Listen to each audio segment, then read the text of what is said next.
Schrodinger's cat in the simulation. What's really going on?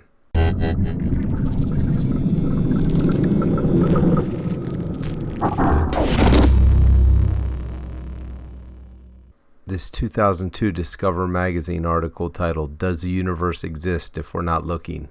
describes the concept. Put a cat in a closed box, along with a vial of poison gas, a piece of uranium, and a Geiger counter hooked up to a hammer suspended above the gas vial. During the course of the experiment, the radioactive uranium may or may not emit a particle. If the particle is released, the Geiger counter will detect it and send a signal to a mechanism controlling the hammer, which will strike the vial and release the gas, killing the cat. If the particle is not released, the cat will live. Schrodinger asked, what could be known about the cat before opening the box? If there were no such thing as quantum mechanics, the answer would be simple. The cat is either alive or dead, depending on whether a particle hit the Geiger counter. But in the quantum world, things are not so straightforward. The particle and the cat now form a quantum system consisting of all possible outcomes of the experiment. One outcome includes a dead cat, another a live one. Neither becomes real until someone opens the box and looks inside. With that observation, an entire consistent sequence of events, the particle jettisoned from the uranium, the release of the poison gas, the cat's death, at once becomes real, giving the appearance of something that has taken weeks to transpire. Stanford University physicist Andrew Lind believes this quantum paradox gets to the heart of Wheeler's idea about the nature of the universe. The principles of quantum mechanics dictate severe limits on the certainty of our knowledge. So mainstream science has basically thrown in the towel on this one and said that it's just something that we cannot know.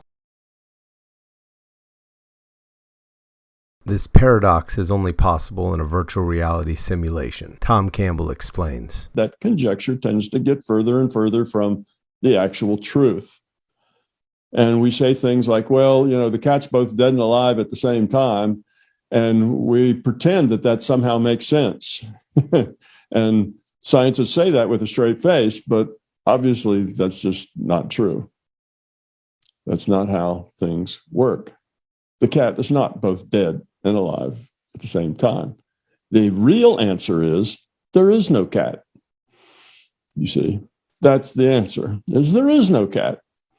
This is a virtual reality. Okay? It's a virtual cat, just like, my body, Tom Campbell's body here is a virtual body. And once you see it from that perspective, then things suddenly simplify. Thanks for watching.